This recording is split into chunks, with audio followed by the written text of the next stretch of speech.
उद्धव ठाकरे आणि आदित्य ठाकरे नागपूरमध्ये पोहोचले। ते आज विधिमंडळाच्या कामकाजात सहभागी होणार आहेत। दुसरीकडे उद्धव ठाकरेंनी त्यांच्या पक्षातील आमदारांची बैठकही बोलावली आहे। आज संध्याकाळी 7 वाजता या बैठकीचं आयोजन करण्यात आलंय।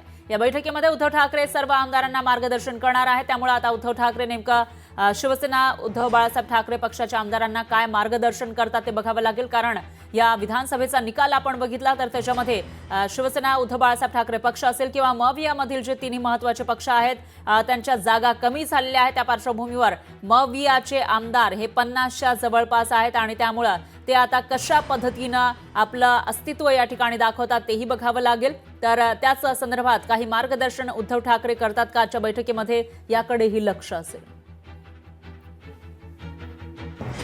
आणि याविषयी अधिक माहितीसाठी आपले प्रतिनिधी भूषण शिंदे हे आपल्या सोबत थेट जोडले गेले आहेत। भूषण, काय सांगाल? आज अधिवेशनाचा दुसरा दिवस आहे। काल आपण बघितलं तर विरोधक आक्रमक झालेले होते आणि आज महत्त्वाचं म्हणजे माजी मुख्यमंत्री राज्याचे उद्धव ठाकरे आणि त्याचबरोबर आदित्य ठाकरे सुद्धा आजच्या कामकाजामध्ये सहभागी होणार आहेत। त्यामुळे आज कसं चित्र असू शकतो, कशा पद्धतीचं आजचं हे कामकाज होऊ शकतं?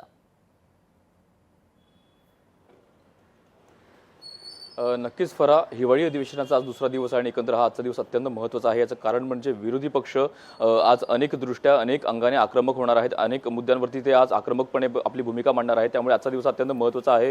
यासोबतच पाहिलं तर कुठेतरी राज्यातील जे दोन प्रमुख सध्या प्रश्न जे उपस्थित झालेले आहेत ते म्हणजे बीडमधील हत्याकांड, ज्या सरपंचाची हत्या झाली त्या सरपंचाच्या हत्येवरून एकंदर संपूर्ण झालेला गोंधळ आणि त्यानंतर परभणी येथील संविधानाचा अपमान केल्यानंतर ज्या प्रकारे वाढलेला संपूर्ण तणाव आणि त्या संपूर्ण गोष्टीमुळे संपूर्ण शहरामध्ये सध्या आपल्याला सुरू असलेली एकंदर नाकाबंदी किंवा संपूर्ण ज्या गोष्टी आहेत ज्या सध्या आपल्याला हातावर गेलेल्या पाहायला मिळतात त्या या दोन्ही मुद्द्यांवर सध्या आपल्याला विरोधक आक्रमक झालेले पाहायला मिळणार आहेत।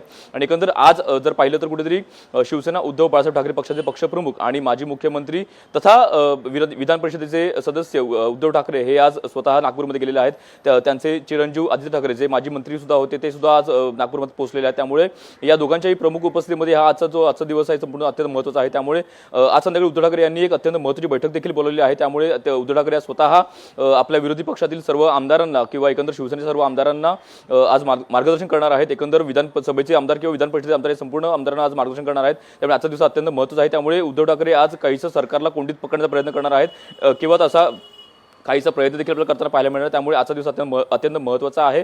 त्यासोबत पाहिलं तर कुठेतरी आजची बैठक सुद्धा ही अत्यंत महत्त्वाची आहे। त्यामुळे आजच्या दिवशीमध्ये उद्धव ठाकरे नेमकी कोणती भूमिका मांडतात, कारण उद्धव ठाकरे यांची जी शिवसेना आहे ती आपल्याला पाहिलं तर महाविकास आघाडीमध्ये अत्यंत मोठा पक्ष आहे। भले उद्धव ठाकरे यांच्याकडे विरोधी पक्षनेता पद नसलं तरी सुद्धा उद्धव ठाकरे यांचा पक्ष जो आहे तो आपल्याला मोठा पक्ष असलेला पाहायला मिळत आहे। त्यामुळे आजच्या त्यांची जो आक्रमक भूमिका असेल ती अत्यंत महत्त्वाची आहे। त्यामुळे आजच्या दिवसात नेमकं काय होतं हे पाहणं महत्त्वाचं असेल।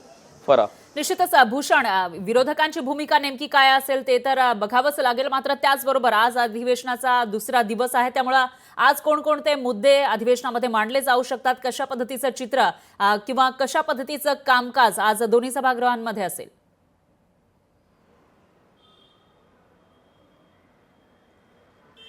नक्कीच बरं, आजचा दिवस हा संपूर्ण गोंधळाचा असणार आहे। याचं कारण म्हणजे आज बीड आणि परभणी या दोन शहरांमधील ज्या प्रकारे गोष्टी सध्या आपल्याला घडताना पाहायला मिळतात त्या गोष्टींवर सध्या चर्चा होणार आहे। त्यामुळे विरोधक आक्रमक भूमिका घेणार आहेत। विरोधक कदाचित सभात्याग करण्याचं सुद्धा आयुध सध्या वापरू शकतात का, अशा प्रकारे देखील चर्चा सुरू आहे। त्यामुळे आजचा दिवस अत्यंत महत्त्वाचा आहे। त्यासोबत संध्याकाळी आज उद्धव ठाकरे यांनी एक अत्यंत महत्त्वाची बैठक बोलावली आहे। त्या बैठकीमध्ये जर पाहिलं तर सर्व विरोधी पक्षातील सर्व आमदारांना आज उद्धव ठाकरे मार्गदर्शन करणार आहेत। त्यामुळे आजच्या दिवसामध्ये उद्धव ठाकरे नेमकं काय मार्गदर्शन करता हे देखील पाहणं महत्त्वाचं असेल। मात्र आजच्या दिवसामध्ये कामकाज काहीसं किती होतं हे पाहणं महत्त्वाचं असेल, कारण विरोधक आक्रमक भूमिका घेणार आहेत। विरोधक कशा प्रकारे सरकारला घेण्याचा प्रयत्न करतात, सरकारला कोंडीत पकडण्याचा प्रयत्न करतात हे देखील पाहणं महत्त्वाचं असेल।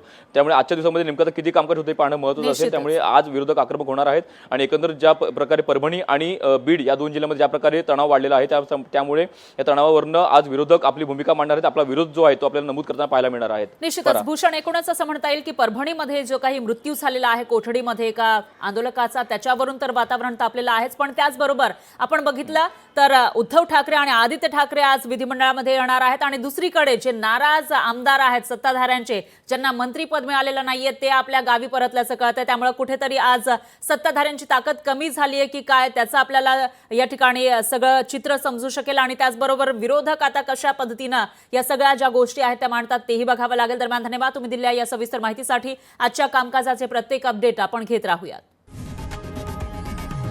लोकशाही मराठी ऐका, पहा, जागरूक रहा।